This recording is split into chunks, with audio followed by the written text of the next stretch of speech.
As you know, before our show, willing members of our audience were hypnotized, and one of them is about to help our next guest demonstrate how we can all learn to literally visualize our lives to be better. He's been with us before, and I promise you, you're going to be surprised by what you see. Please welcome motivational expert and hypnotist Jim Mapes. Jim, nice to have you back. It's been a while. My pleasure, yes. Thank you. I might also acknowledge the fact that Elena Reed has changed clothes since she's feeling so good about herself. I am feeling good, and shopping is one of my things. I love clothes.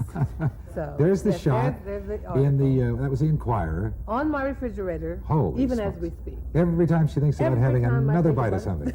All right, Jim, in your motivational seminars, you do teach that what we visualize, we can make happen. I've heard it happening in sports and a lot of other things. Give me some examples. Well, there are really three examples. I'll start off by one that makes sense to everybody, and that is before I bought a Jeep, I never noticed Jeeps. And I made a decision to buy a Jeep, and I got up in the morning, it was like the world gave birth to Jeeps. I have one, too. So when you place an image in your head, it becomes totally real. And Elena, talking about reducing your weight, I mean, that's the primary thing, is visualizing your self-image, your health, vibrancy. And the third area is a quote by Jack Nicklaus. It said, before I take a shot, I see the shot, I feel it. That's what visualization is. It is creating the image before it happens, and we do it all the time anyhow. But why aren't we that successful with it? I mean, you take people and either you motivate them or under hypnosis, for example. I mean, tapping into the positive mind. What is it that separates some of us from being able to affect change in our lives, even though we try and maybe achieve visualization? Well, I think probably it's because of the trying, and I think also by trying you hold a negative visualization. All hypnosis is a form of communication. It isn't more than that. It's setting up the images within ourselves. So also persistence is a big area. A lot of people give up before the effect starts to happen. They think it should happen like this. It doesn't happen like this. Well, we do have someone that it happened to. Oh, yes. Yeah, do you want to introduce it? Oh, it's her. Hi. How are you? Come on in. Lori. Lori, how are you? Lori, why don't you have a seat here? Yeah. Now. Okay, Lori, we worked together before the show, and I'm going to ask Lori to help us out now in a very quick demonstration. Sure, we'll do that. Lori, close your eyes, take a big breath. Sleep. Let yourself go. Now, people will be amazed if not actually feeling that something has been kind of arranged before. Well, she's a great subject. So, Lori, listen to my voice. We're going to do a negative visualization to show the positive side of this. And, Lori, you cannot remember the number 8. The number 8 does not exist in your pictures, your images, your visualization process. Not only that, you can't hear it and you can't see it. So if Elena or Gary were to say the number, you couldn't hear it. If I were to write it on a pad of paper, you couldn't see it, because for you it doesn't exist, except you won't remember that I told you that, because you're thinking of the happiest event of your childhood. At the count of 3, open your eyes. 1, 2, 3, wide awake. What are you thinking about? My dad pulled my muddy boots out of the mud. I got my boots stuck in the mud. Do me a favor. Put your fingers out like this and count from 1 to 10.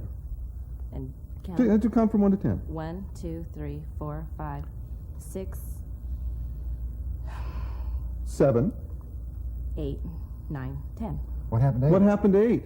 Sleep. Let yourself go. You know what happened is she took the number before. She took the number before? That's all. She just took the number before and made it disappear from her mind. So we're going to move it up 1 digit. Number 8 no longer appears, only you're not going to be nervous about not remembering. For you, the number 8 is totally invisible. Wide awake down. Ask her what 4 and 4 is. Go ahead.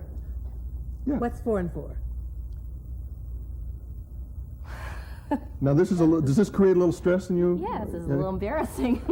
All right. Now, because you know the answer. Well, you're going to tell her the answer, but am? she won't hear it. She will not recognize what you say. All right. So you tell her what 4 and 4 is. 9. No, I'm kidding. But you heard that. What did he just say? 9. He said 9. 9. All right, it's really 8. What's 4 and 4? Well, he said 9 before. Before. So when he made that sound, did you hear a sound? You didn't hear me say 8? I was waiting for him to... No. Wait a minute. You didn't... See, For real? let me tell you. So I was still waiting for him to say. You don't know what 4 and 4 is? Sure, I... all right. Well, let's take it one step further, the other thing because we have to point out here is that she is aware of everything that's going on, is but aware, even when her head is exactly. down. But this is no different than a negative self-image or whatever. But Yeah. watch this. What's this number? 2. 2. Good. What's this number? 5. Good. What's this number? Do you see something there? Do you? Yes, Do or you? do you see something there? I saw you go to right. You saw me go to right, but for you it's invisible. Sleep. Now, what is it? So All the right, point is that let me- even though she is aware of this, she may even know the answer, but there's a block in But she there. doesn't know that she knows, and that's what visualization okay. is all about. All right. The fact is that neurologically, a belief will create us to see what isn't there, or see what is there, hear what isn't there, hear what isn't there, and that's what the way we create what we call reality. So when you learn to visualize, like the Jeep, you tend to bring to you, to attract to you those things that enhance the joy of your life experience in health and everything. Now, are we going to do something else with Lori or wake her up? No, we're going to wake her up. The number right. 8 is back. Everything is as it was before, Lori. Wide awake. What's 4 and 4? 8. Lori, now, when your head was down, you could hear us, right? Yeah, I could hear Yeah, and you hear everything we're saying, and you hear us mention numbers, but when it came time for you to mention the number, when we said 4 and 4, or he wrote it on the card, what happened? There was blank. It was like it wasn't there. So this wasn't there either, right? 8. 8. You couldn't see it? Well, he went up there to write, And and then- then it was like he didn't write. Right. There was nothing there. That's amazing. So give us a quick example. What do you want to do more than anything in your life right now? Lose weight. Okay. I'll tell you what a can you do for perfect her? example is you work at relaxation like we did before the show, and then you start to see yourself already with the weight off. You create a new self-image for you, and you have to do this every day. I mean, there's a system to it, but your body will start to do what's appropriate to give you the self-image that you desire. All right, and also, Jim, would you spend a couple of minutes with her after the show and talk I'll be to her about glad that? to. And you can ask Jim any be questions you glad want to. about it. All right, great. Lori, thank you very much for being with us. Jim, always a pleasure to see you, sir. Thank you. We'll be back. Sleep. Next, given 24 months to live, our next guest did what doctors couldn't.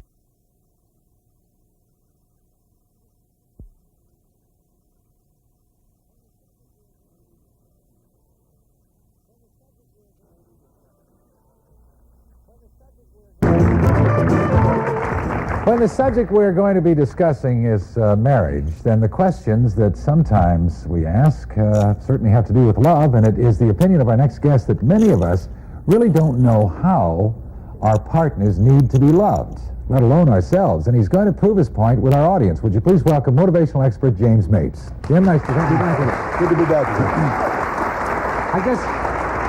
I guess everybody's different. I know in my particular case, and I'll ask you too, Marianne equates love with the amount of effort and the amount of thought that I will spend, for example, preparing something for her, either something physical or something. So it's like a showing her. gift. It's showing her. It's yeah. making the effort.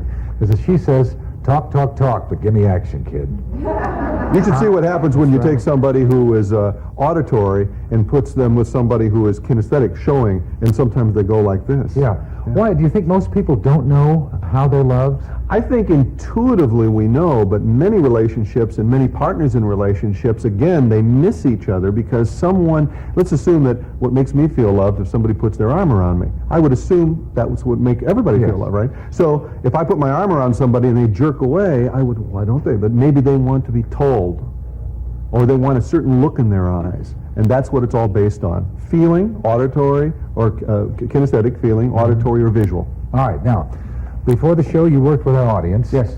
And you asked them several questions. You got some very interesting answers to Great your answers. questions. So let's go to the audience now and see Jim at work. I'd like you to raise your hand when you feel absolutely totally loved, if it's the way someone looks at you. Raise your hand if it's the way someone looks at you. Great. Is it the way someone says something or how they say it to you? Raise your hand if it's the way aha. And raise your hand if it's a physical touch, the way someone touches you. Okay, let's try one other one. Is it the way, what if somebody buys you a gift or takes you somewhere? Does that make you feel absolutely totally loved? Raise your hand if that's for you. A few people. Thank you very much. Okay. Loretta, tell me, how do you know when you feel loved? Well, I've been ill for a couple of years, and he's always there. So it's a physical appearance, it's being there. It's being there with me all the time. Great. And Paul, how do you know when you're loved? Touch and reaction. Her reaction to my touch. So it's physical for you. Thank you very much. Anna, how do you know when you feel absolutely, totally loved? Well, it's both touch and look. However, one day we had a conversation. He thought I was angry, so he gave me these little kitties because we love kitties. So. And how do you know, Joe, when you feel absolutely, totally loved? Well, the one main event, I think, was when she told me we were expecting our first child, and she just glowed. Boy, everybody's different, aren't they? Yes. Yeah. Is there a common answer? I mean, more times than not. It's usually the verbal or it's kinesthetic, the touch, but there isn't one. That's about 50-50 balance in there. All right, now, Jack, I said I was going to ask you a question. Yeah, I'm sure you wouldn't forget. All right, do you know what Karen feels when it comes to being loved? I mean, do you know what makes her feel really loved? Yeah, What is it? Basically,